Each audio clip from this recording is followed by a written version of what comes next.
네, 오늘은 저희 토론의 즐거움 사상 처음으로 소중한 게스트를 모시고 이야기를 좀 해볼까 합니다. 인정할 만한 날이군요. 네네네네. 저희 게스트부터 먼저 소개를 해드릴 텐데요. 장영희 선생님이시라고 지금 성균관대 성균중국연구소 연구실장으로 일하고 계시고요. 대만대학교 국가발전연구소에서 박사학위를 받고 오신 학자이십니다. 환영합니다. 네. 반갑습니다. 네, 반갑습니다. 성균중국연구소에서 일하는 장영희라고 하고요. 대만에서 그 박사과정 공부를 한 13년. 대만에 13년을 사신 거예요? 차잉원 정부 이전이 마잉지우 정부고 마잉지우 정부 이전이 천수익비엔 정부인데 제가 이 세 정부를 다 겪었어요. 그 세 정부를 대만에서 겪었던 경험이 그 당시에 대만에서 공부하는 시간은 조금 힘들었지만 저에게는 또 큰 자산도 됐다라고 이제 스스로 위로하고 있습니다. 사실 박사과정 13년 했다라는 거 되게 고통스러운 슬픈 얘기거든요. 저도 박사과정이 있기 때문에 그래서 약간 이해가 됩니다. 네. 뉴스들을 많이 보셨겠지만 그 낸시 펠로시라고 하는 미국 하원 의장, 그 국가의전 서열 3위라고 하는 하원 의장이 대만에 방문하면서 미중 관계가 긴장도가 아주 높아졌잖아요. 그런데 이제 아시다시피 대만의 문제하고 한반도의 문제는 유사한 게 많고 또 대만이 지리적으로도 한국하고 되게 가깝고 그래서 우리가 이 문제에 있어서는 좀 민감하게 사안들을 좀 따져봐야 되지 않을까 이런 생각들을 좀 해서 국제관계 분야에서는 아무래도 좀 전문가분을 모시고 이야기를 듣는 게 좋지 않을까 이런 생각을 해서 장영희 선생님을 모셨습니다. 이렇게 뉴스를 못 본 분들도 많이 계실 테니까 간략하게 이 낸시 펠로시가 어떤 인물이길래 이렇게까지 긴장 관계를 만들었느냐 그거 좀 얘기를 해주시죠. 저도 뉴스를 안 봐서 찾아보고 왔습니다. 일단 낸시 펠로시 미국 정계에 정말 어마무시한 거물입니다. 18선 하원의원이고요. 18선이요? 18선이요. 미국은 2년마다 이 선거가 이뤄지기 때문에 좀 선수가 빨리 올라갑니다. 그럼에도 불구하고 18선이면 한국으로 치면 9선이죠. 엄청난. 한국에서 9선이 뭐 역대 3명? 3명 있었어요? 예, 있어서 김영삼이 9선이었다고 하고요. 네. 또 뭐 잘 모르겠는 두 분이 아마 이제 9선이라고 하고요. 네, 그렇군요. 네, 그러니까 87년부터 내리 하원의원을 하고 있는 분이고요. 네. 권력서열 3위, 그러니까 대통령, 부통령 그 다음에 하원의장인데 그거를 맡고 있는 분이십니다. 그리고 미국에서 여성 최초로 하원의장을 맡았고요. 이제 지난 대통령인 트럼프의 아치에너미, 배트맨의 조커. 조커가 있다면 이제 트럼프에게나 펠로시가 있었던 거죠. 이번에 이력이 좀 재밌어요. 천안문 사건이 터지고 나서 2년 뒤에 1991년에 중국 천안문 광장을 방문해서 거기서 그 중심에서 천안문 시위의 사망자들을 추모하는 시위를 개인적으로 하기도 했고요. 이후에도 이제 티베트나 뭐 홍콩 이런 이제 중국이 굉장히 민감한 문제들에 계속해서 연대를 해왔습니다. 그래서 워싱턴에서는 대표적으로 중국에 대한 매파 정치인으로 분류되고 있고요. 네. 근데 펠로시가 이 시점에 왜 갑자기 대만을 방문해서 또 대만만이 아니라 지금 뭐 한국도 왔고 네. 또 일본도 가고 뭐 이런 아시아 순방을 한 거잖아요. 맞습니다. 그거를 왜 한 건가요? 뭐 이유는 좀 차차 얘기해보고요. 네. 일단 아시아 순방을 최근에 하고 있어서 코스 중 하나로 8월 2일에 대만을 방문을 했습니다. 지금은 이제 한국 왔다가는 일본 간 걸로 제가 알고 있습니다. 네. 미국의 이제 권력서열 3위인 하원 의장이 대만을 직접적으로 방문한 거는 97년에 그 뉴트 깅그리치 하원 의장 이후로 15년 만의 일이에요. 이제 중국이 단단히 버튼이 눌려서 현재 세계적인 이슈로 급부상한 상태입니다. 이게 대만을 갔다는 것 자체에 왜 버튼이 눌리는가에 대해서 사실 대만과 중국 문제를 잘 모르면은 이야기 좀 어려운데요. 그래서 게스트를 오늘 모셨잖아요. 네. 저도 이야기가 어려워서 네. 조금 간단하게만 알아봤습니다. 이제 중국과 대만과 중국이라는 양안 관계라고 표현을 하는데 이제 둘 다 하나의 중국이라는 개념 하에 각자가 좀 자기가 진짜 중국이다라고 주장을 하면서 서로를 주권 국가로 인정해오지 않은 역사가 있습니다. 그래서 현직 미국 정치인이 미국의 어떤 공식적인 입장은 하나의 중국을 지지한다.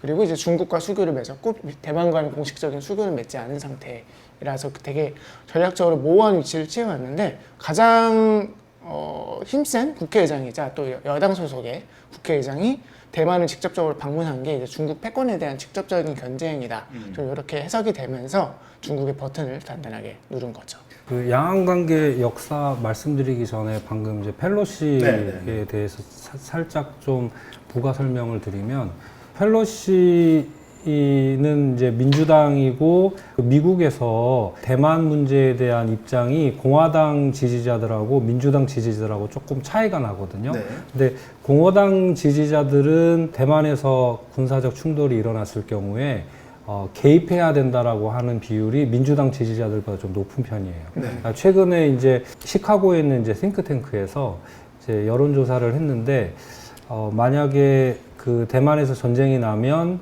미군이 투입되어야 된다라고 하는 것에 대해서 미국 사람들의 53%가 지지를 했거든요. 네. 근데 이게 사실은 과거에는 다 40%대였어요. 그래서 최근에 그 대만에 대한 그 지원에 대한 여론이 올라가고 있는 상태임에도 불구하고 사실은 53%밖에 되지 않는다. 그런데 공화당은 한 60%, 그리고 민주당 지지자들은 한 50% 정도에 머무르고 있다라는 걸 먼저 말씀을 드리고, 네네네. 양안 관계는 사실 그 1949년에 장개석 국민당 정부가 이제 대만으로 넘어오면서 대만의 중화민국이라고 하는 이제 국가체를 옮긴 거죠. 옮겼는데 그래서 양쪽이 중화민국, 한쪽은 중화인민공화국이라고 이야기하는 것으로 일단은 중국이라는 것을 인정하는 거죠. 인정하는 것인데, 문제는 대만이 민주화가 되면서 중화민국 정체성이 옅어지고 네. 대만이라고 하는 본토 정체성이 강화가 된 거예요. 네. 그래서 대만 사람들이 나는 중국인이라고 생각하는 사람들은 5%도 안 되고요. 나는 대만 사람이라고 생각하는 사람들이 한 60%예요.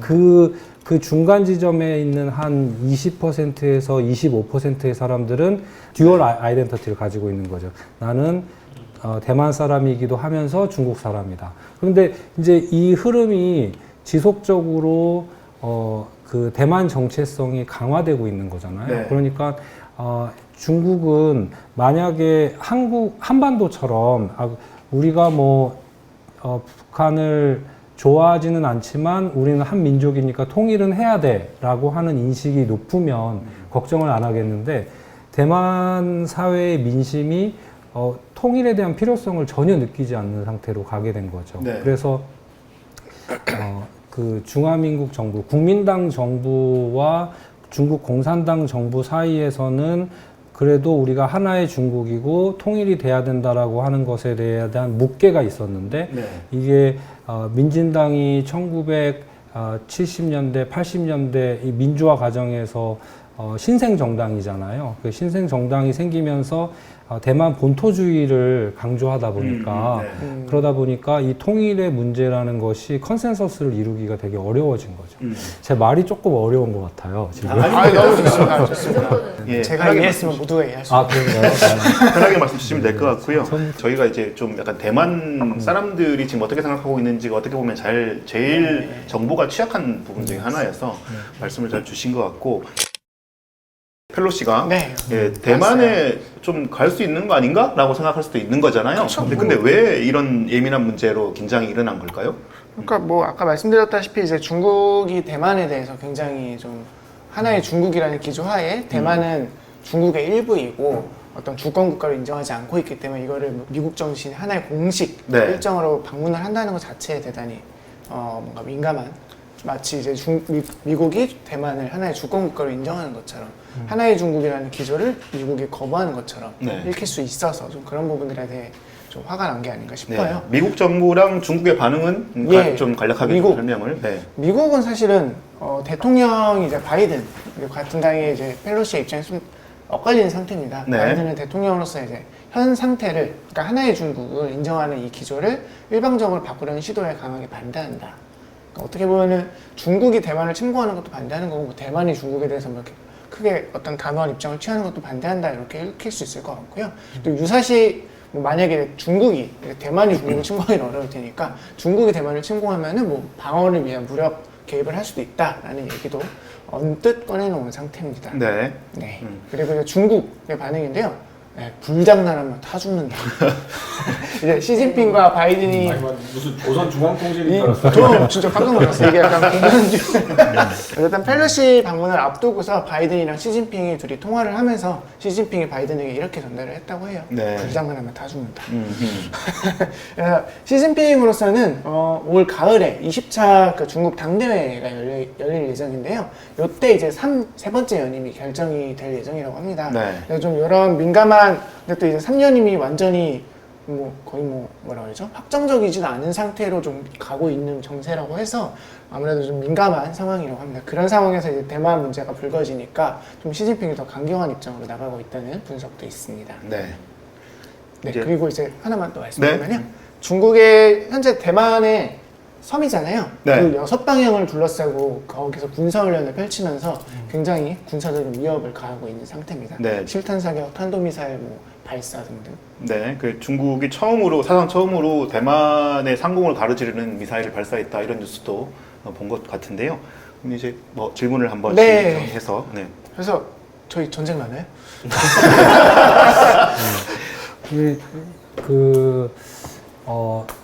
중국 측에서 나온 그 강경한 발언, 그리고 펠로시가 대만에 많은 국내적으로도 사실 반대가 많았거든요.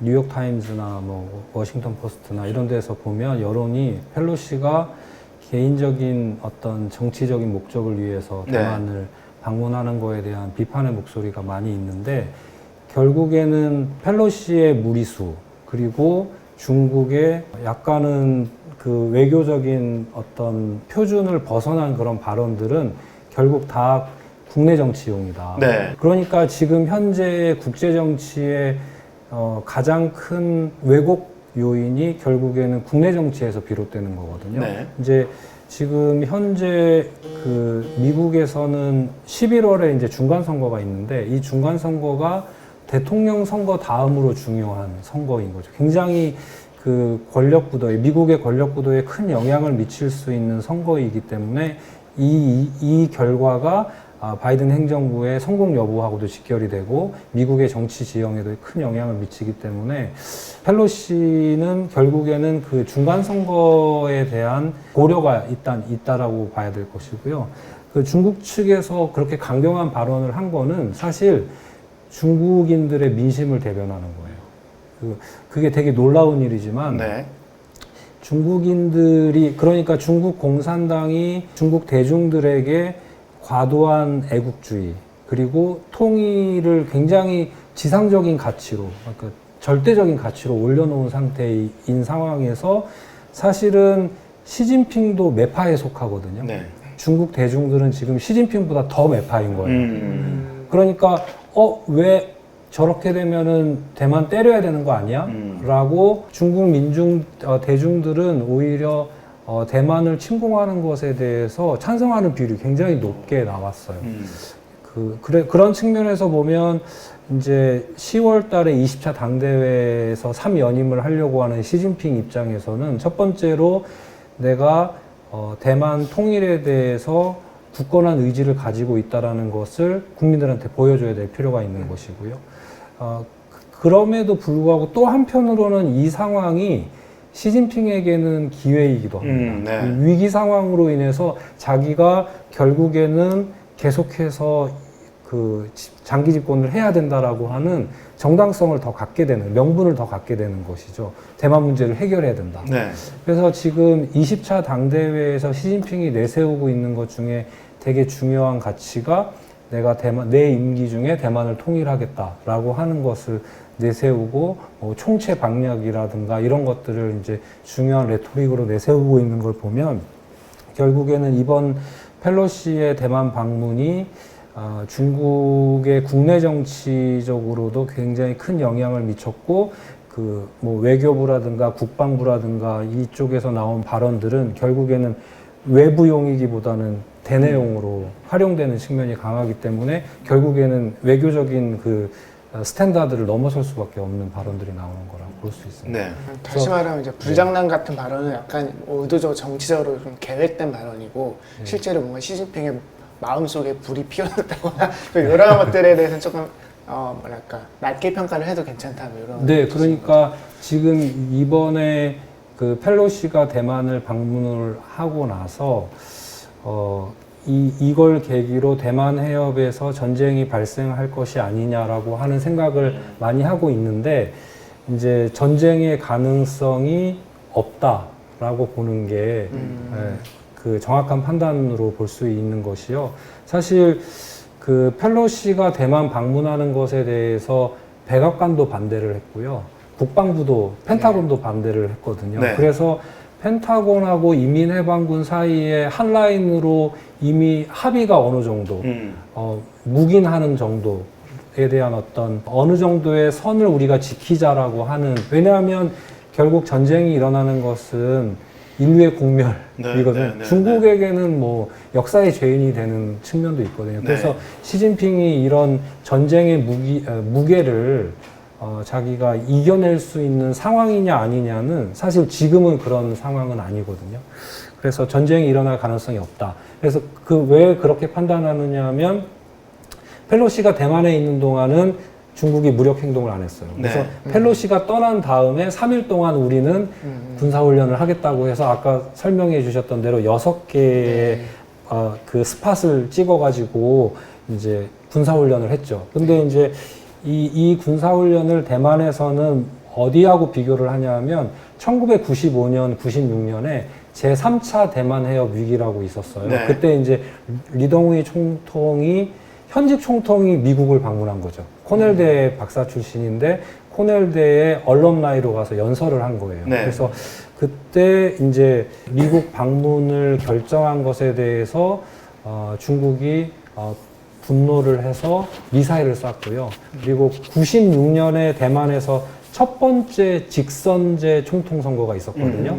그때 이제 리덩웨이 총통이 돼서는 안 된다고 해서 또 미사일을 쐈어요. 그러니까 95년 7월하고 96년 3월 사이에 미사일을 쐈는데 그때는 그 중국의 군사력이 대만의 2배 정도였거든요. 지금 현재는 대만 이제 국방비로 따지고 보면 비교 불가일 것 같은데요, 지금은 20배가 넘는 거죠. 군사비를 20배 이상을 계속 쓰고 있는, 이 누적치는 적용이 안 된 상태거든요. 그러니까 대만하고 중국의 그 군사력의 차이가 굉장히 크다. 그래서 95년, 96년 때는 중국이 그 대만 해협의 중간선을 넘지 않았어요. 그런데 이번에는 중간선을 한 세 군데가 넘었어요. 네. 그리고 아까 말씀하신 대로 대만 상공으로 미사일을 4발을 쐈어요. 네. 그러니까 총 6개의 탄도미사일을 쐈는데 그 중에 이제 4개의 탄도미사일이 대만 상공을 지나갔다라고 하니까 이게 대만 국민들에게는 굉장히 위협적으로 느껴질 수 그렇죠. 있는 서울에 살고 있는데 서울 상공으로 이렇게 부산을 지나쳐서 제주 앞바다에 미사일이 떨어졌다고 생각하면 섬뜩하죠. 네. 그런데 이제 여기서도 대만의 국내 정치가 작동을 하는데요. 대만 총통부에서 그 중국의 탄도미사일이 우리 그 상공을 넘어섰다라고 하는 것을 발표를 안 했어요. 경보도 하지 않았어요. 네.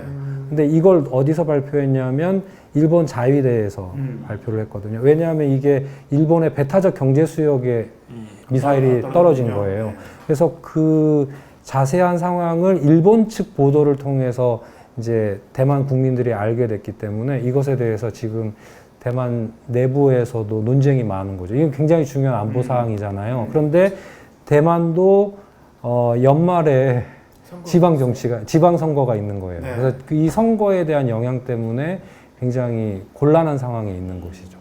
그러니까 지금 선거를 만약에 대만 내부 정치에서 이렇게 중국이랑 미국 내부 정치는 이해가 되는데 네. 대만에서 그 정보를 알리지 않은 거랑 선거하고는 어떻게 연관이 좀 세밀하게 되는 거예요? 이제 그러니까 민진당이 지금 집권당인데 민진당의 차이원 정부가 양안 관계에서 실패해서 대화와 협상에 실패해서 결국 안보적 위협을 굉장히 고조시켰다라고 하는 여론이 불일 듯이 일어날 수 있거든요. 그러면 이 부분에 대한 1차적인 책임을 져야 되는데 지금 이제 중국은 사실 우리 뉴스에는 그 군사적 위협 부분에 대해서만 강조를 하고 있잖아요. 그런데 경제적 위협도 굉장히 크거든요. 이제 첫 번째는 대만의 농산물하고 그 수산물이 중국에 굉장히 많이 수출이 되고 있어요. 근데 수출이 되고 있는데 이번에 그 수출 금지를 시켰어요. 그러면 결국에는 민진당의 주요 지지층인 농민들, 어민들의 표가 떨어지는 것이죠. 그리고 대만의 경제단체 한 9개가 모여가지고 이 지금 현재 상황을 우려하는 성명을 냈거든요. 이게 이제 처음 있는 일이에요. 경제단체들이 다 모여가지고 양안관계에 대해서 우려를 표명한 것이. 그래서 이런 군사안보적으로나 경제안보적인 측면에서 대만이 위협받고 있는데 민진당 정부가 펠로시를 그냥 받아들였다. 방문하는 것을 받아들였다. 거부하지 못했다. 왜냐하면 펠로시가 떠나고 나서 모든 군사적, 경제적 부담은 대만이 안아야 되는 문제거든요. 그래서 거기에 대해서 굉장히 정교하게 외교적 판단을 해야 되는데 그런 부분을 하지 못했다라고 하는 비판이 대만 내에서도 일어나고 있는 것이죠. 근데 제가 알기로는 그 차이잉원 지금 현재 총통 이 중국과의 관계에 있어서 이제 집권하기 전부터 좀 강경한 입장이었다고 저는 알고 있는데 그래서 이제 그 대만의 사람들도 지지를 많이 했고 그런 어떤 대만 내에서의 어떤 그 대만 국민들의 감정, 대중국에 대한 감정들도 사실은 지속적으로 똑같은 게 아니라 계속해서 변화한 것 같거든요.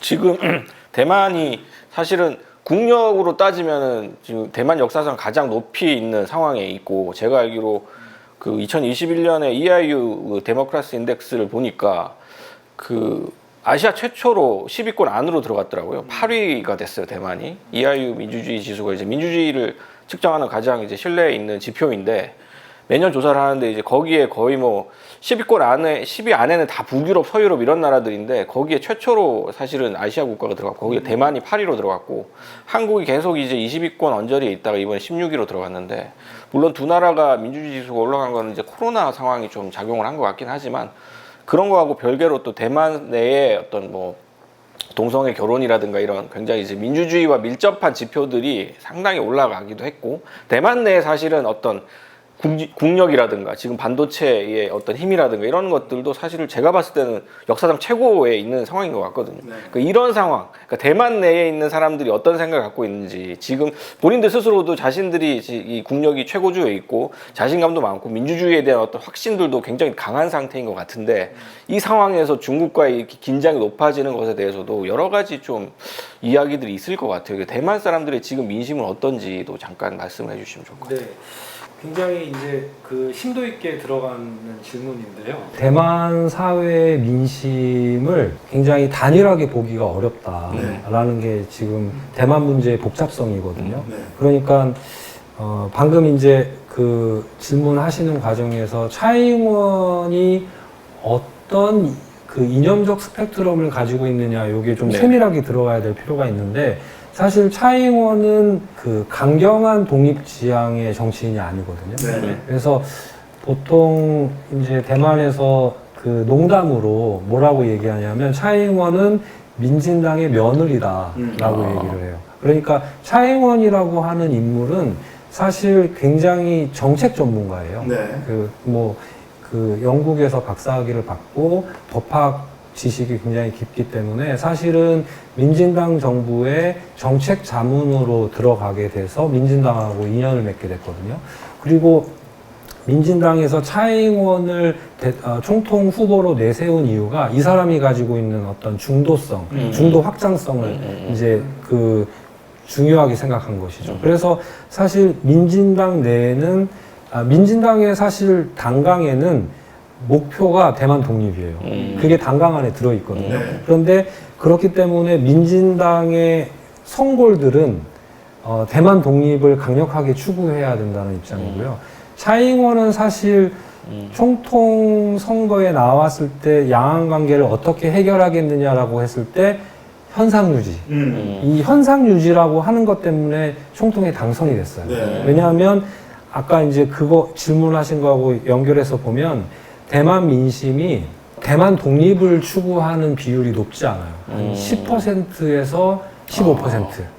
그러니까 왜 대만 독립을 적극적으로 추진하지 않냐면 이미 지금의 현재 상태가 독립 상태라고 사실상 생각하는 독립 거예요. 상태다. 왜냐하면 민주주의 선거하고 있고 군대 가지고 있고 다만 외교적으로 좀 위축된 상태라는 그거 외에는 이제 우리가 지금 현재 상태가 그냥 그냥 게 없다. 네, 별로. 평화롭게 살면서 경제적인 네.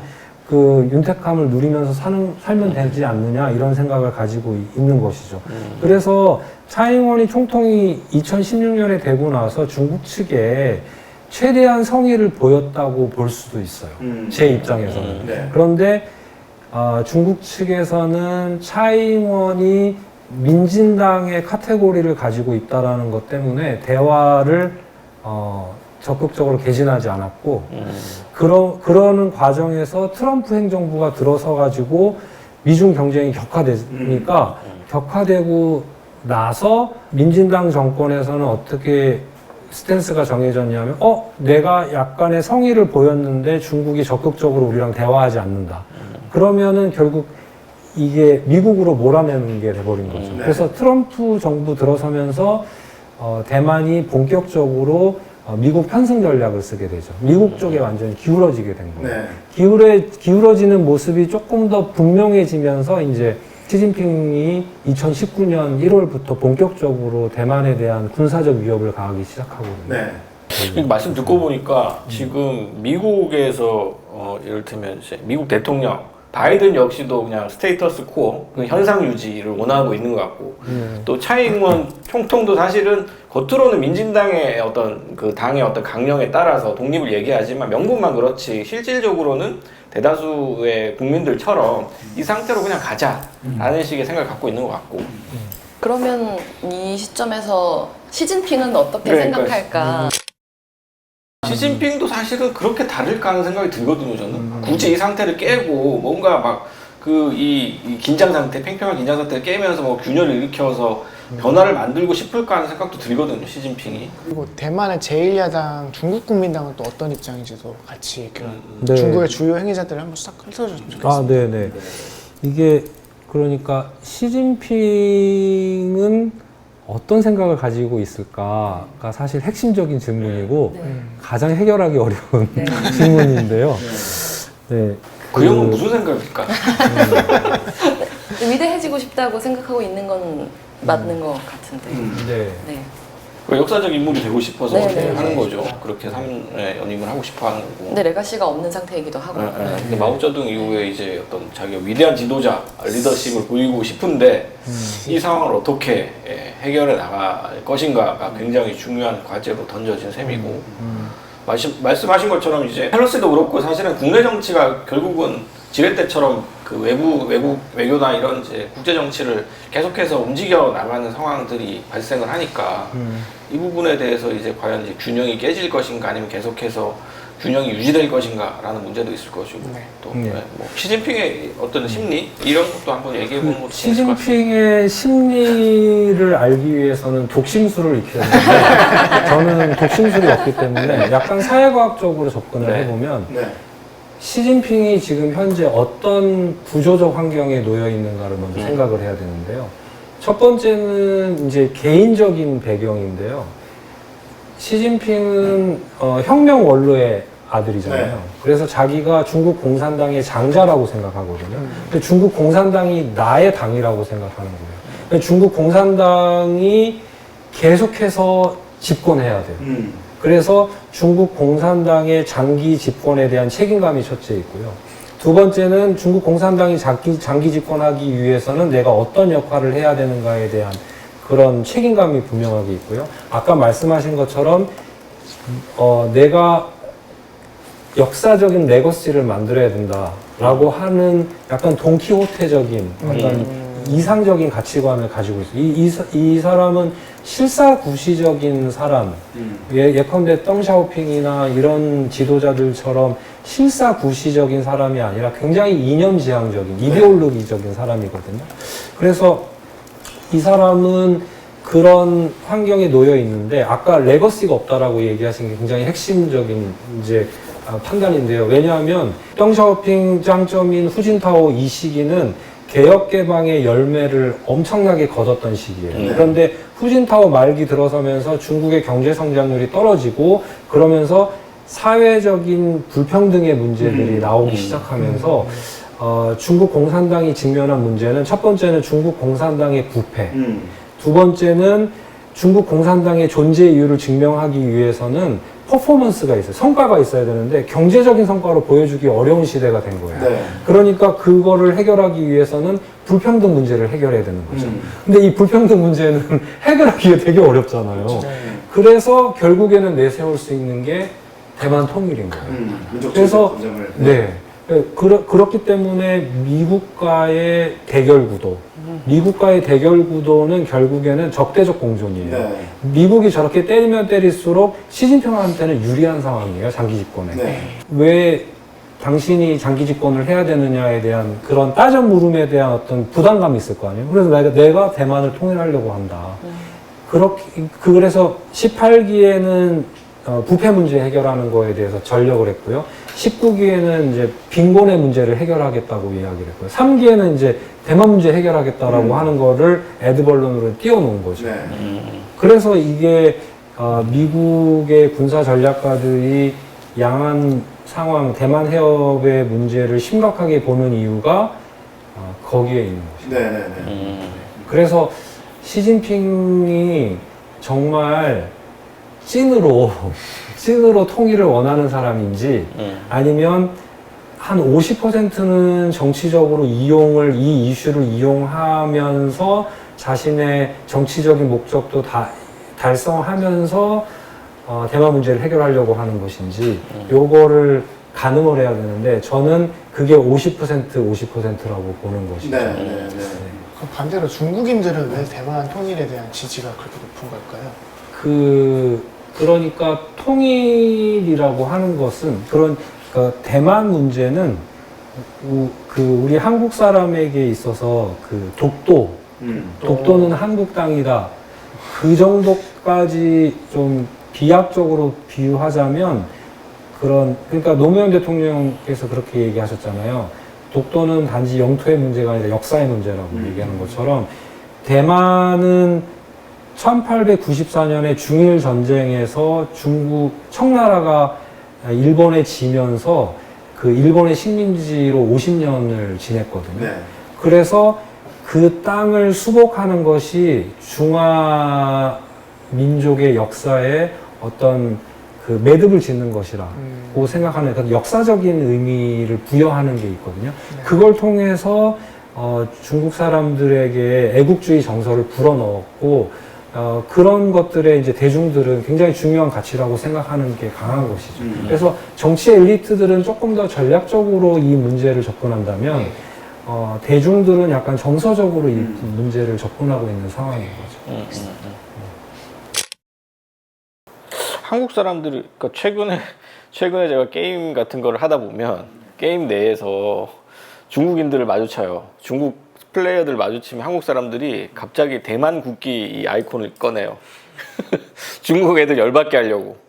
그러니까 중국 협중 정서가 굉장히 심각하잖아요. 우리가 협중 정서에 대해서도 같이 얘기를 나눴었지만 그 협중 정서, 특히 이제 젊은 세대에 강한 협중, 이게 사실 저는 젊은 세대만의 문제는 아니라고 생각합니다만은 그 협중 정서가 사실은 친대만 정서. 그러니까 사실은 한국인들이 대만에 대해서 잘 모르면서 일단 중국을 반대하기 때문에 중국의 적은 우리의 친구다라는 식의 굉장히 단순한 이분법을 통해서 대만과 관계를 굉장히 좀 우호적으로 생각하는 사람들이 늘어난 것 같아요. 제가 느끼기에는 10년, 20년 전보다 지금 한국인들의 대만에 대한 정서가 굉장히 친근해졌다. 과거에 대만과 이제 일종의 사실상의 국교 단절 시기에는 대만이 싫다라는 사람들이 굉장히 많았거든요. 왜냐하면 대만은 사실 일본과 굉장히 친한 나라였고 일본과 50년 가까운 이제 일본의 지배를 받았음에도 불구하고 한국과 달리 굉장히 친일적인 나라였기 때문에 쟤네들은 우리랑 좀 다르다. 쟤네들은 좀 이상하다라는 식의 얘기도 많이 들었었고 제가 대만 사람들에 대해서도 사실은 중국인들보다 오히려 더 싫어하는 사람들이 많았을 정도였는데 지금은 한국인의 어떤 대만의 정서가 완전히 역전이 된 상황이거든요.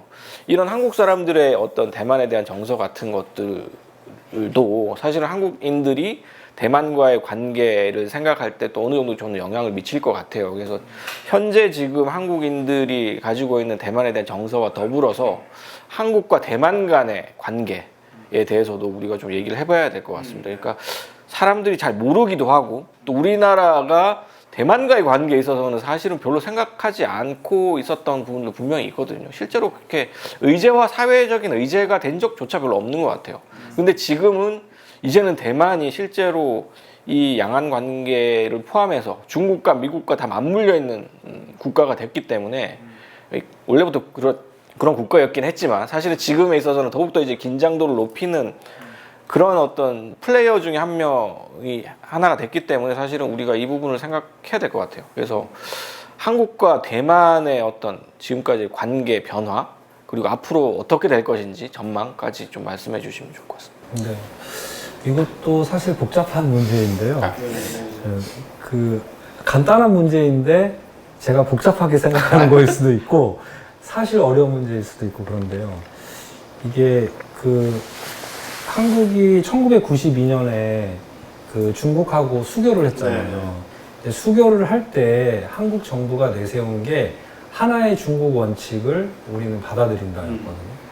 이제 그 수교하는 과정에서 사실은 그 대한민국이라고 하는 정부를 가장 먼저 승인해 준 국가가 중화민국이거든요. 대만이에요.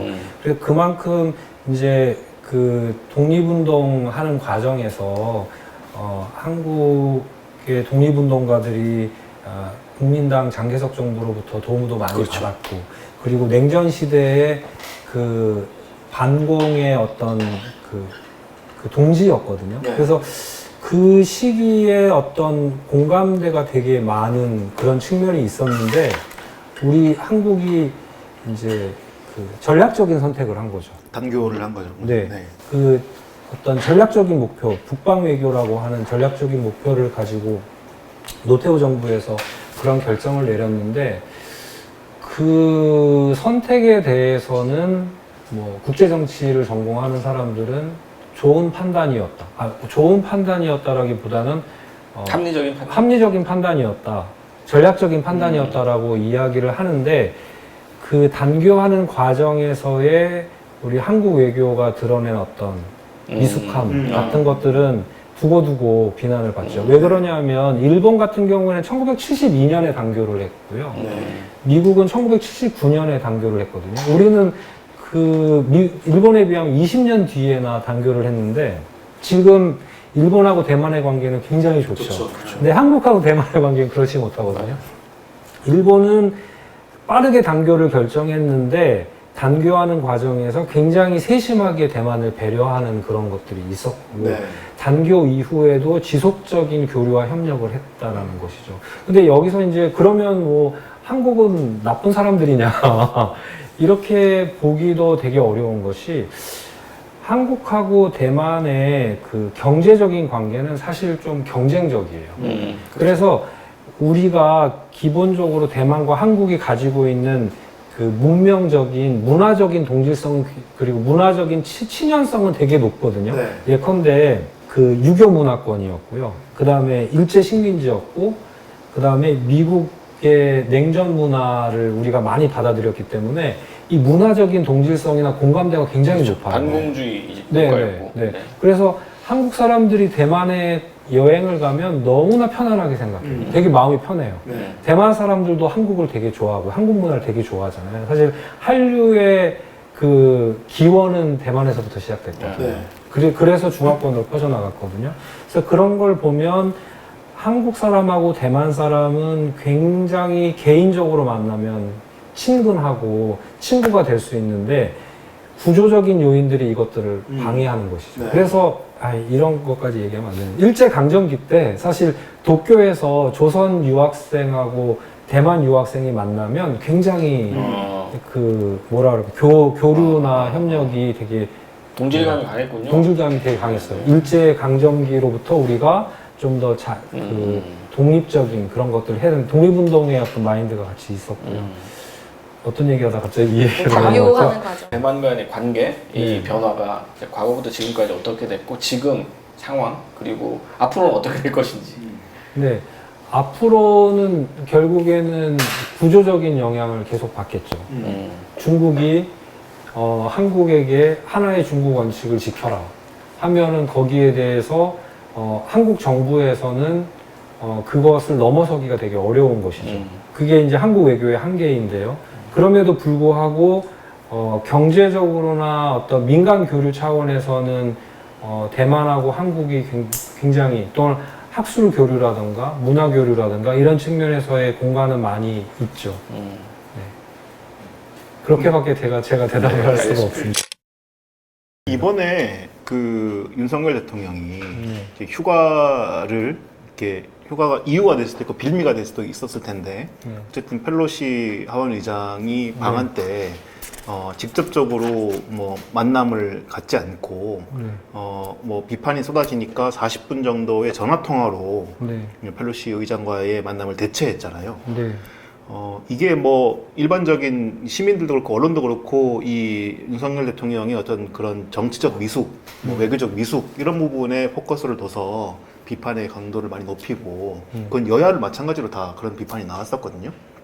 그런데 이 국제관계 복잡성과 이런 것들을 생각하면 이 행위 자체에 약간의 합리성이나 이런 부분도 있지 않을까라는 생각도 좀 들고 이렇게 윤석열 대통령 입장에서는 그 전략적으로 한계성이 있었을 거라고요? 있었지 않았을까. 그러니까 이 펠로시 의장을 이렇게 만나서 뭔가 정치적 그 메시지를 내거나 이러기가 대단히 곤란한 상황 아니었을까 이런 생각도 좀 들었거든요. 저는 그거에 대해서는 좀 어떻게 보세요?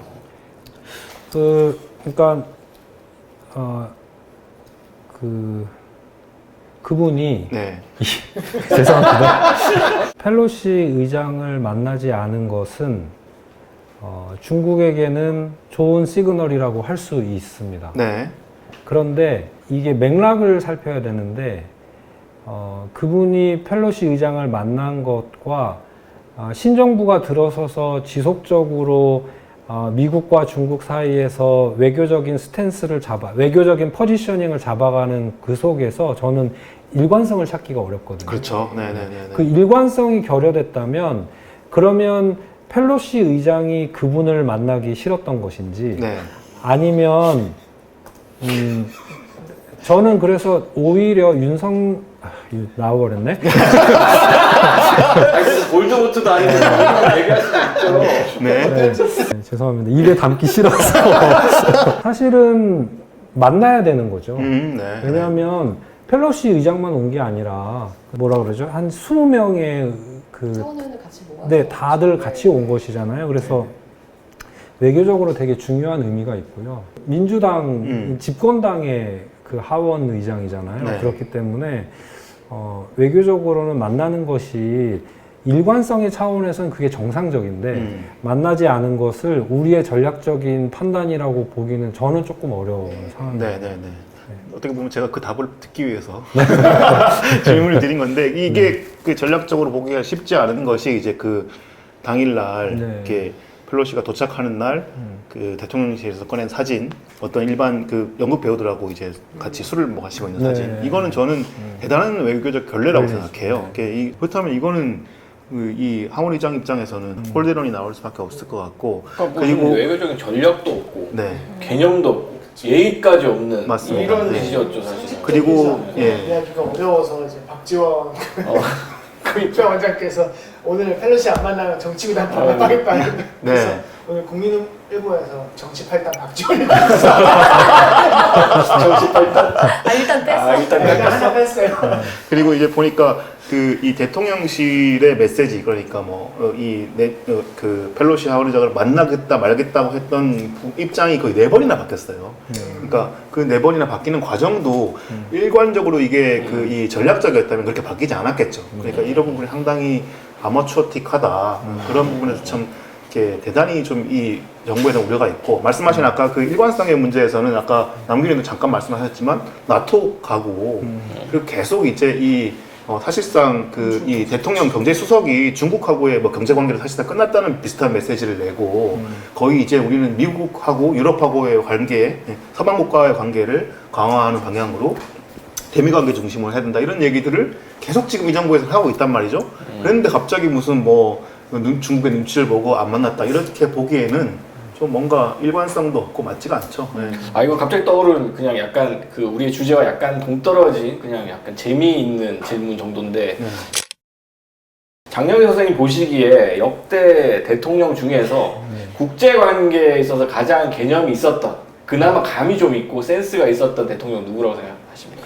가장 뭐 가장 감이 없는 사람과 가장 감이 있었던 사람 이렇게 두 명 뽑아주십시오. 가장 내공이 깊으셨던 분은 역시 김대중 대통령이죠. 김대중 대통령. 네. 방역이라든가 이런 측면에서는 노무현 대통령도 굉장히 외교 현장에서 보면 굉장히 준비를 철저하게 하고 그렇게 했다고 하지만 이제 내공의 차원에서 보면 김대중 대통령이 좋고요. 그리고 약간 보수의 전략가들이 평가하는 분은 노태우 대통령도 국방 정책을 추진한 것에 대해서 굉장히 높게 평가하거든요. 네. 학계에서는 네. 그런 편이고요. 외교 부분에서 사실 가장 그 감점을 받아야 되는 분은 YS죠.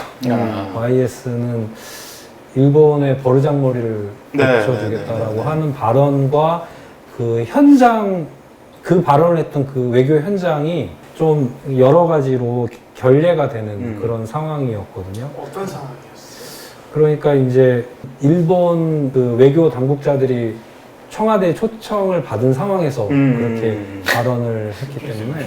아 근데 한국은 제가 생각하기에는 뭐 이명박 대통령도 그 갑자기 독도 방문하고 뭐 역대 보수 정부들이 오히려 외교 부분에 대해서 조금 문제가 있지 않았을까 문제가 있었다. 이런 생각이 들어요.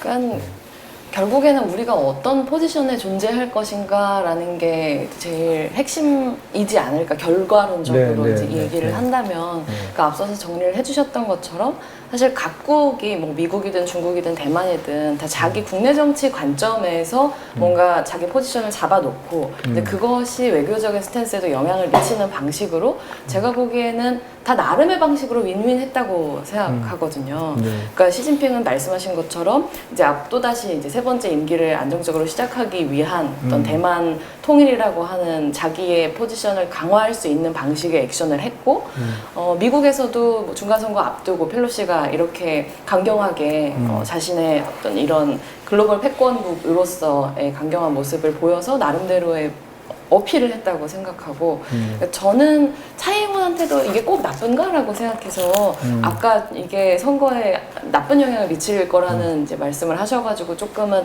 제가 생각하고 있는 거랑 다르다는 느낌을 받았는데 그러니까 당장 차이잉원 정부가 지난 선거 때 그러니까 홍콩이 어떤 방식으로 작용했는지를 생각을 해보면 이제 중국이 홍콩을 이제 강경 탄압하는 것을 보면서 대만의 젊은이들이 굉장히 분노하고 오히려 이런 독립적인 성향을 가진 정치색이 확 힘을 얻게 되는 방향으로 작용했기 때문에 저는 차이잉원 정부에서도 이번 이제 방문이 아주 반갑지는 않지만 그래도 나름대로 이제 국내 안에서 활용할 수 있는 이익을 취하지 않았나라고 생각을 했거든요. 네. 근데 그러면 한국은 어떤가? 한국은 이번 과정에서 무슨 국익을 어떻게 얻었나? 혹은 뭘 하고자 했는가라고 봤을 때 이제 어떤 그런 상황에 대한 곤란함에 대해서는 인식을 했지만 행동적인 면에서는 정말 최악의 곤란해하고 있구나라는 걸 모두가 알 수 있는 방식으로 행동해버렸다. 얻은 게 무엇이 있는가? 잃은 것은 있는 것 같은데 라는 느낌이거든요. 그럼 우리는 이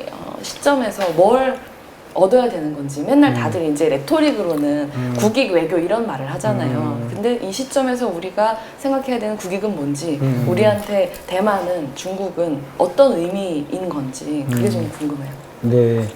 우선 이제 현재 중국이 대만을 굉장히 압박하고 있잖아요. 군사적으로나 경제적으로 압박을 하고 있는데 중국이 이렇게 압박을 하면서도 두려워하는 게 있어요. 그게 뭐냐면 1996년 선거에서 자기네들이 그 군사적인 위협을 줌으로써 리덩회이 총통 후보를 떨어뜨리려고 했는데 오히려 반작용이 일어났거든요. 이게 이제 그 민주주의 국가의 선거에 영향을 미치는 것이 얼마나 어려운 일인가, 얼마나 많은 변수가 있는가 이거거든요. 그래서 지금 현재 중국도 마찬가지로 우리가 어느 선까지 위협할 수 있는가에 대해서 굉장히 고민하고 있을 거고요. 그래서 어느 정도는 절제된 행동들을 하고 있다라는 거죠.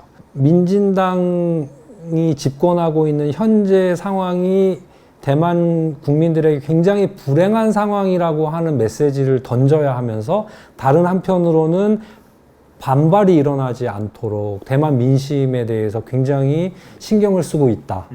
그래서 중국 인민해방군이나 중국이 대만에 대한 이런 군사적인 위협이라든가 경제적 위협을 가할 때 굉장히 절제된 행동을 하고 있다라고 평가해야 되는 것이죠. 이런 문제가 있어요.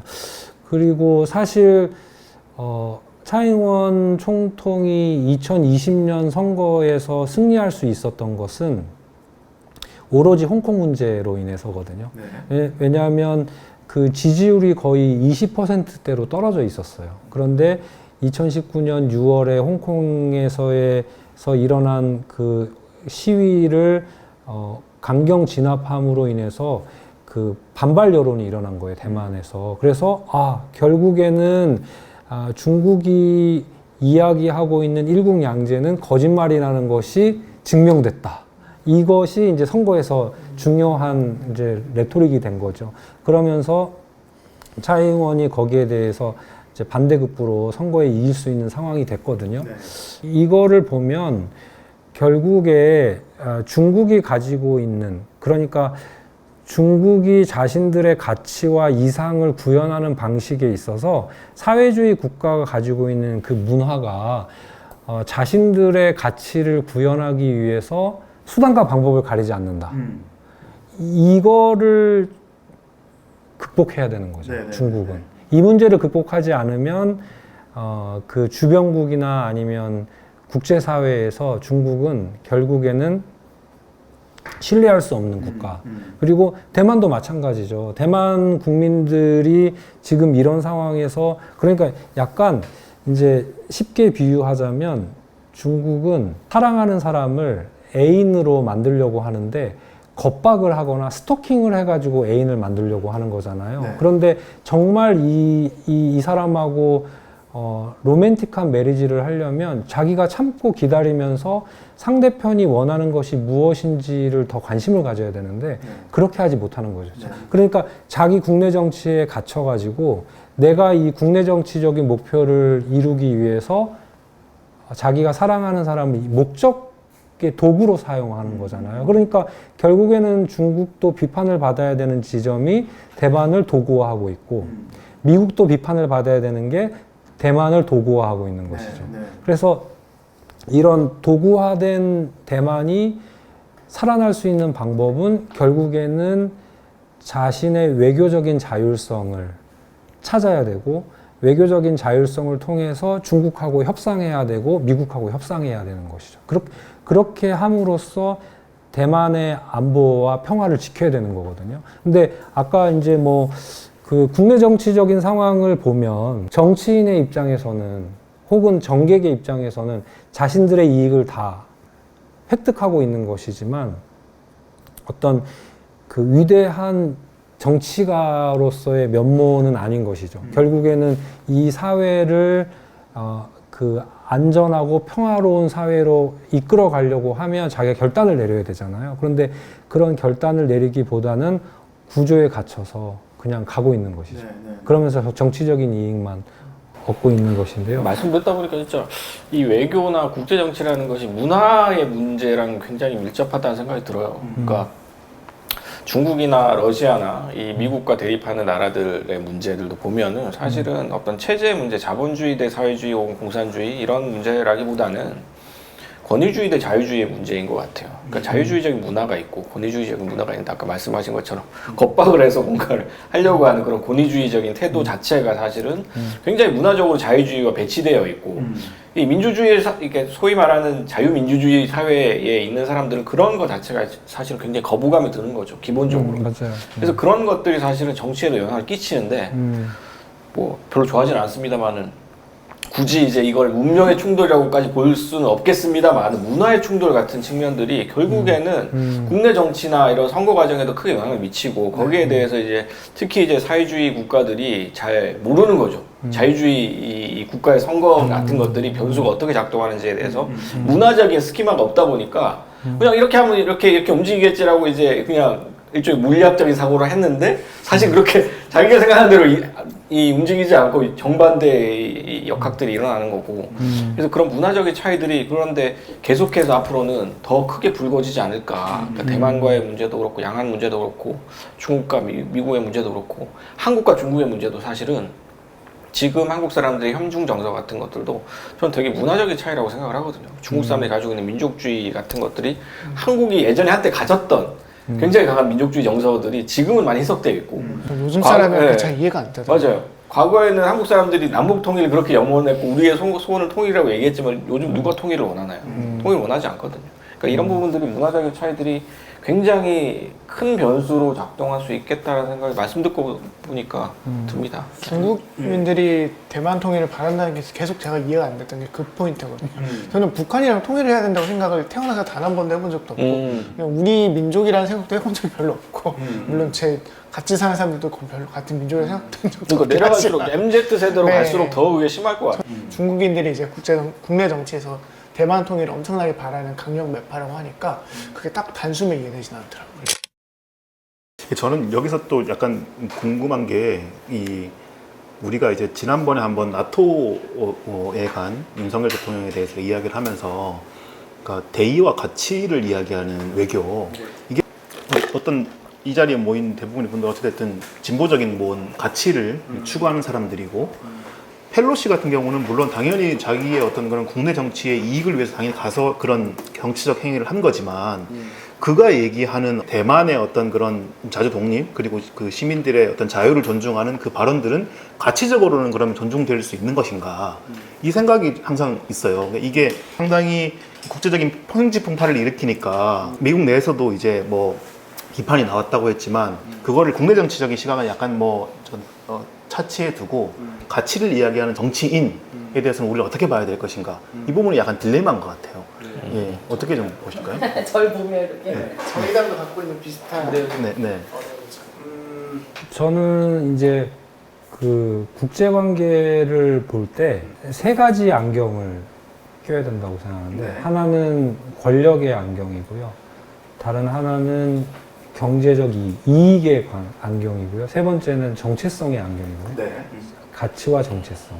이게 이제 국제관계학에서 현실주의, 자유주의, 구성주의 이런 패러다임에서 가장 중요하게 생각하는 권력관계, 이익관계, 정체성 관계. 정체성에서 나와 상대방이 동일한 가치를 하려고 하는지 아니면 다른 가치관을 갖고 있는지 이 세 가지가 중요한데 인간관계에서도 마찬가지죠. 우리가 관계를 맺을 때 내 종교는 기독교고 상대방은 불교여가지고 나는 저 사람하고 협력 안 해야지 라고 하지는 않죠. 왜냐하면 공동의 이익이 있으면 이익을 같이 구현하기 위해서 관계를 맺어가잖아요. 또는 나는 이익도 생기지 않고 가치관도 다른데 권력 관계에 의해서 내가 움직일 수밖에 없는 상황이 있는 것이잖아요. 네. 그러면 이런 것들을 종합적으로 판단을 해서 나의 행동을 결정해야 되는 거거든요. 네. 국제관계는 더욱더 그렇죠. 왜냐하면 국가 이익이 걸려 있으니까. 그러면 아까 말씀하신 대로 지식인의 입장에서는 또는 진보적인 지식인의 입장에서는 가치가 굉장히 중요하죠. 네. 가치가 중요한데 이게 그 국제 정치와 국내 정치를 조금 더 분리해서 봐야 될 부분이 있는 것이 국내 정치에서는 우리 가족이잖아요. 우리 가족 내에서는 우리는 이런 가치를 추구해 가자라고 합의를 하면서 토론할 수 있죠. 네. 근데 이제 국제 정치에서는 주권이라고 하는 장벽이 있거든요. 그래서 내가 상대 국가의 그 민주주의나 인권에 대해서 발언할 때는 해서는 안 된다가 아니에요. 네. 발언할 때는 나의 능력을 가늠해야 돼요. 내가 상대 국가의 나의 가치를 강요할 수 있는 힘을 가지고 있느냐, 능력을 갖고 있느냐. 그래서 국제적인 행위를 할 때는 늘 나의 의지와 능력을 가늠해서 결정을 해야 되거든요. 미국은 중국한테 그렇게 하는 이유는 한국이 가지고 있지 않은 권력을 갖고 있는 것이잖아요. 그래서 이런 것들을 종합적으로 판단해서 넘어가야 되는 거죠. 예컨대 이제 길거리에 가다가 누군가가 애완견을 막 때려요. 그러면 그게 너무 불편하잖아요. 그러니까 중국 국내에서 인권 탄압이 벌어지는 것을 주변국 입장에서 봤을 때 너무 불편한 거죠. 왜 쟤네들 저렇게 불편한 행동을 하지? 내 마음이 상하는데. 그러면 우리가 길거리에서 갈 때 그 반려견의 주인한테 너무 그렇게 다루지 말았으면 좋겠어요라고 우리가 얘기할 수 있죠. 그런데 이제 그걸 받아들이는 사람이 그 이야기를 듣고 더 때리는 사람이면 우리가 이 사람은 뭐지? 이렇게 되는 거잖아요. 그런데 지금 우리가 중국하고의 관계를 맺어갈 때 중국이 그렇게 행동하는 부분이 있잖아요. 그래서 저는 이제 대만 해협의 문제에 대해서 한국이 아까 어떻게 해야 할 것인가, 우리의 국익을 어떻게 추구해야 할 것인가, 아까 그 질문을 하셨는데 제가 답변을 못 했는데요. 침묵하는 것도 하나의 방법이죠. 그런데 구체적으로 우리의 주권과 우리의 이익에 침해되는 부분이 있다는 것에 대해서는 중국한테 분명하게 얘기할 수 있죠. 그건 주권국가의 권리니까요. 그러면 대만 해협의 평화와 안정이 깨졌을 때 이게 한국의 국가 이익에 굉장히 큰 피해가 있다라고 하는 것을 정확하게 평가를 해가지고 판단을 해서 중국한테 이야기하는 거죠. 그런 측면에서 보면 지난 정부에서 대만 해협의 평화와 안정에 대해서 이야기하기 시작한 것은 굉장히 한국 외교의 작은 진전이라고 생각을 하고, 왜 그러냐면 대만 해협은 우리 국익하고 어떻게 연결이 되냐면 그 에너지 수송, 그 대만 해협을 지나야 되거든요. 안 그러면 우리가 대만 동부 쪽으로 해가지고 삥 돌아서 가야 되는데 이렇게 되면 물류 비용이 굉장히 많이 생기는 거죠. 그렇기 때문에 그런 것들도 있고, 그러니까 항행의 자유가 보장이 안 될 수 있다라고 생각하죠. 일본이 가장 걱정하는 게 그 부분이거든요. 대만 문제에 있어서. 그렇기 때문에 우리가 중국과 하고 대만 문제를 다룰 때는 이 문제가 우리의 국익과 굉장히 긴밀하게 연결되어 있다라는 것을 분명히 할 필요가 있다고 생각합니다. 저 정의당 할 때 정의당 입장에서 제일 곤란한 게 비슷한 문제인 것 같아요. 당원들은 가치를 굉장히 강조하면서 왜 중국 문제, 대만 문제에 대해서 적극적으로 얘기해서 하느냐. 그래서 수권정당을 꿈꾸는 지도부로서는 말씀하신 것처럼 침묵이나 전략적 모호성이 어떤 집권자의 태도라는 것을 이해하는 편이니까 그거에 대해서 약간 들어가고 그럼 또 이게 당원들이 왜 이러냐. 진보당은 경제적 이익보다는 가치를 더 중요하게 생각하고 정체성을 더 중요하게 생각하는 당원들이 많기 때문에 훨씬 더 당원들의 그 컨센서스 빌딩, 그러니까 컨센서스를 이루기가 되게 어려울 것이다 라고 생각을 해요. 이제 문재인 정부에서 그 북한 문제를 해결하기 위해서 트럼프하고 손을 잡았잖아요. 그건 정말 국제정치적인 비극이거든요. 비극이죠. 그 트럼프의 행동 양식이라든가 가치라든가 문화라는 것이 한국 정부하고 잘 맞지 않음에도 불구하고 우리의 궁극적인 외교적인 목적을 달성하기 위해서 손을 잡잖아요. 그리고 굽신거리고. 그게 이제 국제정치가 갖고 있는 현실이자 또는 어려움이죠. 근데 그걸 해야 하는 것이죠. 그러니까 가치의 차등화를 어떤 가치가 더 우선되느냐에 대해서 당에서 결정할 때 이익 중심적이면 이게 더 이익이 된다라고 하는 것을 수치적으로 보여주면서 설득하기 쉽잖아요. 그런데 이제 가치에서 왜 우리가 트럼프하고 협력을 해야 돼? 트럼프는 완전 엉터리 정치인인데 이런 문제들. 근데 오히려 요새 트렌드는 약간 권력 전략과 가치를 얹어서 가는 느낌이다 보니까 더 복잡해지는 느낌이거든요. 그러니까 예를 들면 이제 바이든 정부에서 외교 기조를 얘기할 때 민주주의, 인권 이런 얘기를 했었단 말이에요. 그래서 이번에도 계속 한국의 압박이 들어오는 것은 인권 문제에 대해서 적극적으로 말해야 된다. 민주주의 시스템을 더 강화하기 위해서 니네가 역할을 해야 된다. 이런 방식인데 그거는 언어는 가치의 언어지만 사실은 이제 권력의 문제를 뒤에 숨겨두고 포장을 그렇게 하는 느낌이잖아요. 그래서 이제 제가 예를 들면 이제 한국에서 그런 성소수자 인권 이런 문제는 국내 정치에서 이제 가치를 가지고 계속 뭐 정의당 같은 정당들이 얘기해왔었던 문제들인데 오히려 민주당이나 혹은 윤석열 정부는 말할 것도 없고 굉장히 아예 터부시하고 있는 느낌이죠. 근데 오히려 이제 미국 대사가 와가지고 바로 큐어 퍼레이드 참석하고 막 거기서 얘기하고 이런 방식으로 개입을 하는 것에 대해서 반가우면서도 뭔가 묘한 기분이 드는 거죠. 그러니까 21세기 악원 파천 같은 느낌이라고 해야 되나? 네, 그 그런- 미국 대사가 또 미국 내에서는 그 정치적으로 대단히 예, 매파라면서요. 맞아요. 네, 네. 이런 방식으로 이것은 가치의 트랙이고 이것은 권력의 트랙이다라고 딱 나눠져 있는 게 아니라 권력의 트랙을 가치의 옷을 입혀서 이렇게 앞세우는 방식이라고 최근에 저는 많이 느꼈거든요. 네. 그래서 오히려 가치가 형해화되는 느낌이에요. 네. 굉장히 중요한 통찰이신 것 같습니다. 네, 네, 네. 그럼 이제 요 단계에서 이제 아까 말씀하신 그 세 가지 중에서 그 이 이해관계 부분 중에 제가 좀 약간 최근에 봤던 인상적인 기사 중에 하나가 중앙일보 기사였는데 대만에 있는 그 세계 최대 파운드리 업체인 네, 네, 그 네. TSMC 네. 네.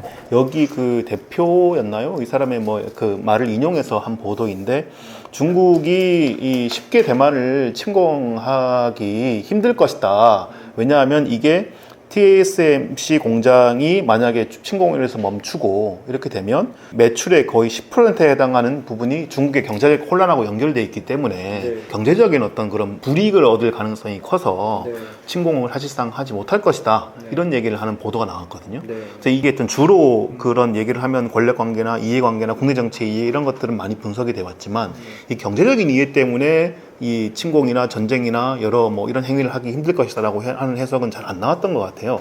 그래서 요 얘기는 좀 어떻게 보시고 그런 이해관계 문제에 있어서 혹시나 한국이나 뭐 다른 나라들은 좀 어떤 영향이 있을지 그 부분도 한번 좀 말씀이 가능할까요? 네네. 그 대만에서는 작년부터 그 반도체 산업을 호국 성산이라고 부르거든요. 아, 네, 자기네들을 지켜주는 성스러운 산이라고 얘기를 해요. 왜 반도체 산업이 호국 성산이냐면요. 예컨대 대만을 지켜줄 수 있는 나라는 미국이거든요. 그런데 미국에 대한 신뢰가 부족한 거예요. 네. 그래서 미국이 언제든지 우리를 버릴 수 있다라고 하는 두려움을 대만 사람들은 가지고 있어요. 네. 그런데 반도체 산업 때문에 미국이 대만을 버리기 어렵다라고 하는 자신감이 좀 생긴 것이죠. 네. 그리고 사실 반도체 공급망을 따져보면 그 TSMC의 공장이 난징에도 있거든요. 네. 그 난징에서 반도체를 생산을 해서 중국에 공급을 하고요. 그래서 이게 그 중국에서도 반도체 부품을 만들어서 이제 조금 러프한 그런 것들을 만들어서 TSMC에 납품을 하고 이렇게 되어 있어서 이게 엮여 있고요. 네. 코로나 상황에서 대만의 그 대중국 수출 비율이 40%가 넘었거든요. 네. 그러니까 평소보다도 더 대중국 수출량이 높아졌는데 그건 반도체 때문에 네. 그렇고요. 그래서 이런 측면에서 보면 대만하고 중국이 경제적으로 굉장히 긴밀하게 상호적으로 이렇게 결합이 되어 있고 네. 그리고 대만은 한편으로 우리가 중국의 중국 시장에 너무 의존되어 있다라고 생각을 해서 여기서 발을 빼려고 발을 빼서 동남아로 움직이려고 하고 이런 것들이 있거든요. 네. 그래서 뭐 신남향 정책 이런 걸 쓰고 있잖아요. 네. 그래서 경제적으로 사실 대만이 가지고 있는 반도체 산업이라든가 이런 것들이 대만에게는 자신의 전략적 가치를 굉장히 높이는 측면이 있고 그리고 중국 입장에서도 대만의 가치가 상승하는 그런 부분들이 있다라는 것이 이제 첫 번째고요. 네.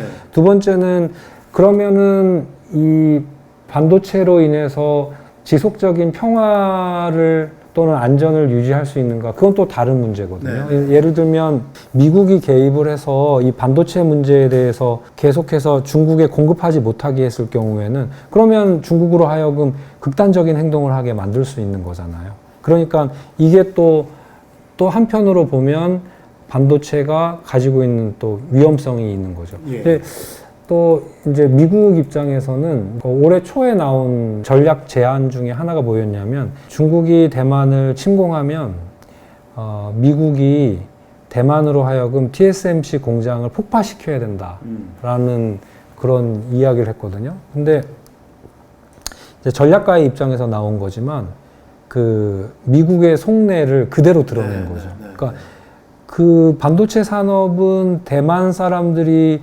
자신들의 지혜와 노력을 다 통합해서 만들어낸 엑기스잖아요. 얼마나 소중한 존재예요. 그런데 이 반도체가 중국에 넘어가게 되면 미국에게 굉장히 불리해지니까 이걸 폭파시켜야 된다라고 얘기하는 거죠. 그러니까 결과적으로 제가 이 이야기를 하는 이유는 대만 사람들이 너무 미국을 신뢰해서도 안 되고 그리고 중국을 또 너무 증오해서도 안 되는 것이죠. 그러니까 비록 정서적으로는 중국에 대한 어떤 증오심이 있을 수 있지만 대화와 협상의 대상으로 생각해야 되는 것이죠. 그래서 그렇게 하지 않으면 자신의 안전을 담보할 수가 없잖아요. 네. 그 부분에 대해서 이제 대만이 합리적이고 냉철한 판단을 할 필요가 있다. 그러니까 이제 질문 중에 이제 다른 질문들이 있어서 이렇게 지나갔는데 국민당은 또 무슨 입장이냐라고 얘기를 했는데요. 지금 현재 대만 국내 정치적으로 반중 정서가 너무 강한 거예요. 그러다 보니까 국민당이 친중 포지션으로 이제 그 집권하기 어렵다고 판단을 한 거예요. 그래서 최근에 국민당 주석이 미국을 갔어요. 미국을 방문해서 우리 국민당도 앞으로 조금 친미적인 정책을 하겠다라고 그 이미지를 만들고 왔어요. 그러면 이제 2024년 1월에 이제 총통 선거가 있는데 1년 반밖에 안 남았거든요. 그러면 중국 입장에서는 대만에 대해서 계속적으로 공포심을 주는 거죠. 심리전을 하겠죠. 그래서 만약에 민진당이 계속 집권하게 되면 전쟁이 일어날 수도 있다. 이런 메시지를 계속 줄 것이고 국민당은 그 사이에서 정권 교체를 이뤄내기 위해서는 대만 국민들의 민심이 반중적이니까 우리도 너무 반중적이지 않다라는 이미지를 만들어야 되고요. 그러면서도 우리가 민진당과는 다르게 평화와 안정을 만들어낼 수 있다. 이런 이제 그 정치적인 어떤 뭔가 이미지를 만들어내는 상황이 있는 것이죠. 국민당에 대해서 잘 몰라서 여쭤보게 되는 건데 여기가 이제 그동안은 친중적인 입장으로 좀 정책을 펼쳐왔던 거죠. 네, 맞습니다. 이게 뭐 역사적으로는 어쨌든 대만 그 중화민국의 설립은 창립은 네, 그 설립, 네. 저거 뭐냐 국민당이었던 거잖아요. 네, 네, 네. 그게 이제 중화인민공화국에 대한 반대로 어떤 탄압 뭐 그런 걸 쫓겨나서 만들어진 건데 네. 그럼에도 불구하고 이 당의 최근의 입장은 친중적이었다라는 거군요. 네. 그게 그러니까 잘 이해가 안 됐어요. 그 국민당의 공식 명칭은 중국 국민당이에요. 네. 그냥 국민당이 아니라 중국 네네네. 국민당. 그래서 그 중국 정체성이 강하게 있죠. 그런데 이제 대만으로 1949년에 넘어와서 근 이제 70년 동안 이제 그 중국 정체성이 약간 순화가 되죠. 대만 국민들하고 같이 조율을 해 나가야 되니까요. 제가 이제 조금 안타깝게 생각하는 것은 2008년부터 2016년까지 국민당의 마잉주 정부가 집권을 했거든요. 근데 이 8년 동안 중국하고 매우 적극적인 교류 협력을 추진했어요. 그래서 이 8년 동안 저는 대만에서 대만 친구들보다 중국 친구들을 더 많이 사귀었어요. 왜냐하면 중국의 유학생들, 박사과정 학생들, 학자들이 우르르 대만으로 몰려온 거예요. 그래서 그 과정에서 중국 사람들은 본국을 떠나와서 여행지에 와 있으니까 친구 되기가 되게 쉬운 거죠. 이야기를 이렇게 나누는데. 대만 사회는 이민 사회잖아요. 이렇게 이주해서 온 사람들이 모여 있는 사회이기 때문에 친구가 되는데 굉장히 오랜 시간이 필요하거든요. 그래서 제가 이제 농담으로 이제 대만에서 대만 친구들보다 중국 친구들 더 많이 사귀었다라고 제가 이제 이야기를 하는데요. 그래서 그 8년 동안 교류 협력이 굉장히 적극적으로 진행이 됐는데 대만 민심이 돌아섰어요. 돌아선 가장 큰 이유는 중국하고 교류를 하면 할수록 아까 말씀하신 문화적인 뭔가 조화가 안 이루어지는 거예요. 우리가 싫어하는 행동들을 자꾸 저 사람들이 하는 거죠. 뭐 대만에 여행 와가지고 고궁박물원에 와서 이거 다 원래 우리 거야.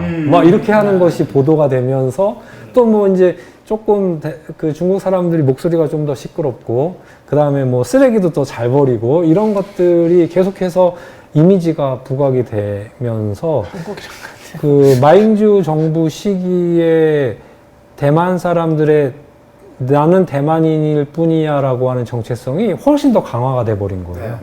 이게 좀 안타까운 현실이고, 두 번째는 교류와 협력을 하는데 교류와 협력의 열매를 대중들, 그 중산층이든 아니면 이렇게 셀러리맨들이 많이 얻기보다는 권력과 부가 많은 사람들이 그 열매를 더 많이 가져간 거예요. 그러니까 이게 교류와 협력을 통해서 중국은 우리가 대만에게 경제적인 혜택을 많이 줬다라고 인식을 하고 있는데 실제로는 그 이득을 가진 사람들은 다 기득권 세력들인 거죠. 그러니까 선거에서 우리는 그 거시지표상으로는 대만의 경제 성장에 양안 교류 협력이 도움이 됐다라고 하는 게 수치적으로 나오는데 민간에서는 그걸 느끼지 못하는 거예요. 이게 이제 중국이 양안 교류 협력에서 실패한 부분이죠. 제가 이제 그 TSMC를 여쭤봤던 것도 이제 한국의 상황을 봤을 때도 대단히 고민이 많은 것 같아요. 이게 점점 그 국제 정치가 자국 중심주의가 되고 자국의 어떤 그런 경제적인 어떤 기반까지 동원해서 애국주의적인 정치를 하는 국내에서 이제 요즘 최근에 많은 시민들이 그런 삼성이나 뭐 이런 재벌 이 기업들 있잖아요. 이 재벌 기업들이 사실상 한국의 아까 그 반도체를 생각하는 대만 사람들처럼 이 경제적인 기업들을 마치 이제 우리의 대표적인 어떤 뭐랄까요, 뭐 큰 상품처럼 여기고 예를 들어 이 삼성과 LG의 국내적인 문제에 대해서 어떤 비판하는 사람들이 나오면 거기에 대해서도 또 막 이 부정적인 여론을 얘기하고 이런 경우가 있거든요. 이게 오랫동안 또 진보 정치가 생각해 왔던 게 어떤 재벌이라고 하는 이 문어발식 이런 그런 기업들은 한국 경제에 해를 끼치고 그게 좀 더 많은 중소기업들이랑 그 강소기업들이 많아져야 되는 게 한국 경제를 더 탄탄하고 더 이제 기반을 튼튼하게 만들 것이다라고 했던 게 큰 합의였는데 최근에는 이 합의 자체가 상당히 희석되고 이 국제관계가 되게 경쟁적이 되면서 이런 큰 기업들, 이렇게 브랜드를 아주 크게 가지고 있는 기업들이 오히려 이런 국제관계에 한국의 이익에 도움이 되는 거 아니냐는 여론이 더 커진 것 같아요. 그러면서 내부의 어떤 그런 경제적인 어떤 그런 건강한 구조를 만드는 이야기들은 상당히 좀 위축되고 있는 것 같은 느낌이 있거든요. 그래서 이런 부분이 있어서 아까 그 TSMC 얘기를 좀 여쭤봤던 건데 이것도 하나의 딜레마인 것 같아요, 한국 정치에. 그거를 조금 더 심화시켜서 생각해 보려면 요즘 나오고 있는 G4 있잖아요. 그 문제랑 조금 연결시켜서 생각해 볼 수 있는데요. 이제 미국하고 대만하고 일본하고 한국 요 네 나라가 반도체 동맹을 맺는 거잖아요. G4가. 한국한테 너네 언제 들어올 거야 말 거야 이것을 이제 미국이 묻고 있잖아요. 그러면 이제 중국 측에서 질문하는 게 한국 들어갈 것 같냐 라고 질문을 하거든요. 그러면 저는 단언하죠. 한국 들어간다.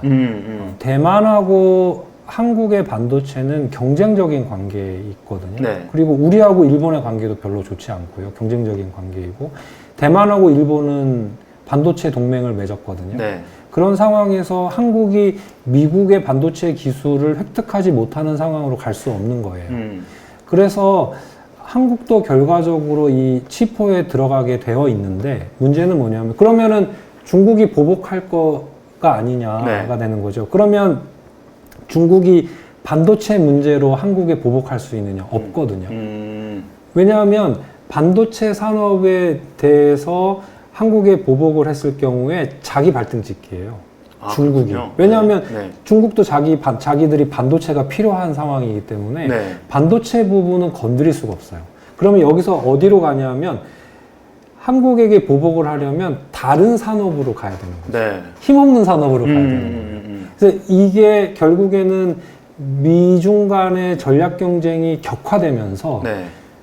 우리 국내 정치적으로도 사회적 정의를 흐릿하게 만드는 상황을 맞습니다. 계속하는 네. 거죠. 왜냐하면 정부는 지금 이 위기 상황에서 그 약자들을 보호해 줄 수 있는 여유가 없는 거예요. 네. 비상시국이거든요. 이런 상황에서 이제 결국에는 이득을 챙기는 거는 결국 삼성하고 이런 반도체 회사들이 되겠죠. 네, 네, 네. 그래서 대만도 마찬가지. 네. 지금 현재 동아시아에는 이제 안보 딜레마가 강화되고 있거든요. 네. 안보 딜레마가 무슨 개념이냐면 내가 나의 안전을 지키기 위해서 무기를 계속해서 강화시키는 거예요. 네. 그러면 내가 무기를 강화시키면 상대방이 위협을 받아서 상대방도 무기를 발전시켜서 그럼 무기를 발전시키면 다시 내가 불안함을 느껴서 다시 발전시키고 이렇게 해서 계속해서 에스컬레이팅을 하게 되는 거거든요. 이런 에스컬레이팅을 하는 것을 누가 불을 질렀느냐 누가 불을 질렀느냐 찾으면 결국에는 미국하고 중국이 네. 패권 경쟁 또는 전략 경쟁을 하면서 이 상황으로 가고 있는 것일 때 그러면은 한국과 같은 중견 국가는 해야 할 역할들이 있다는 거죠. 이 상황에 끌려 들어가지 않기 위해서. 네, 네. 그럼 이런 상황을 원하지 않는 국가들이 많이 있다라는 네. 거죠.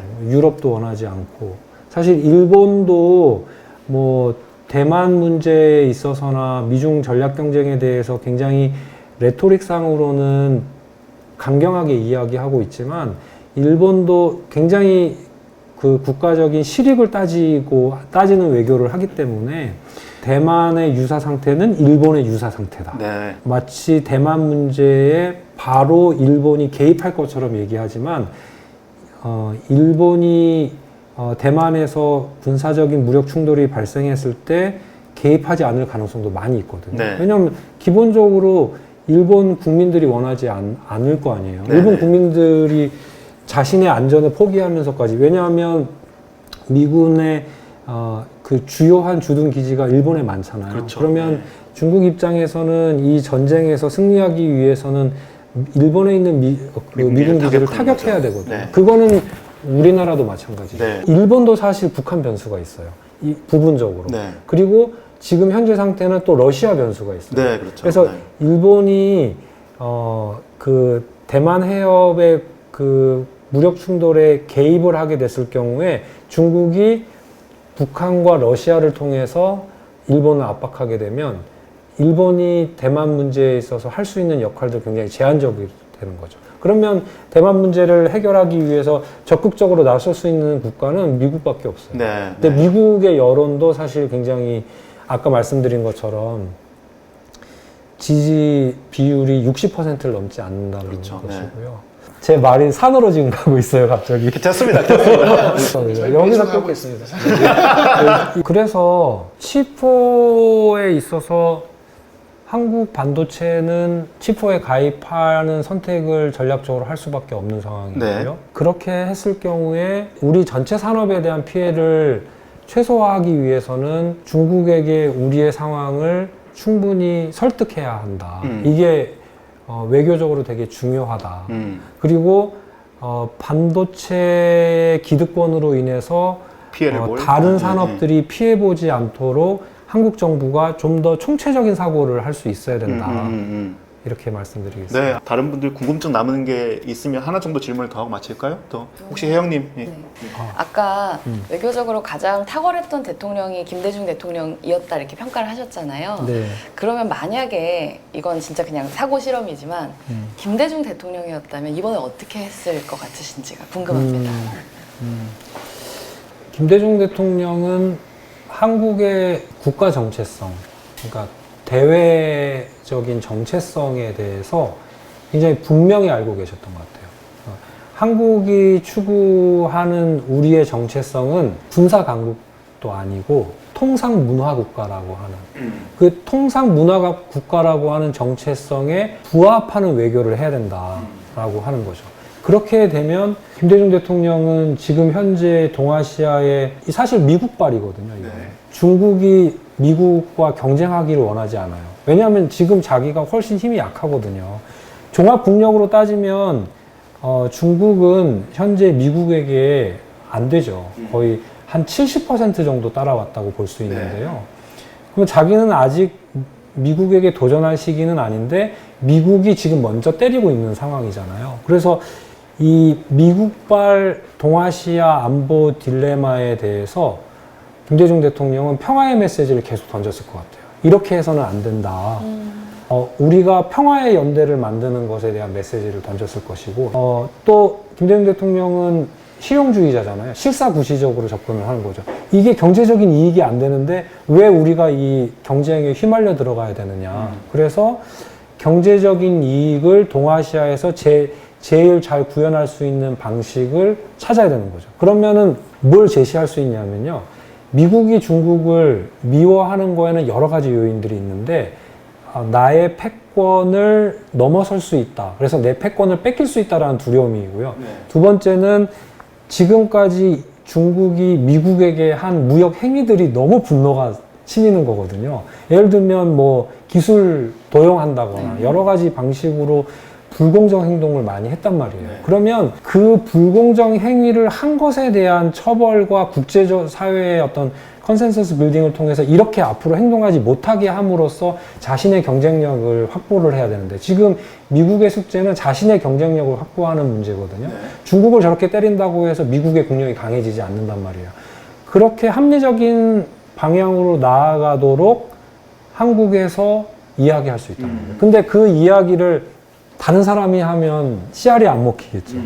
어느 정도 미국 사회에서 대접받을 수 있는 인정받는 정치. 도덕적으로 인정받을 수 있으면 내가 인권 운동을 했던 사람이고 민주주의를 위해서 내 인생을 바쳤다라고 하는 것이 먹혀 들어가는 거죠.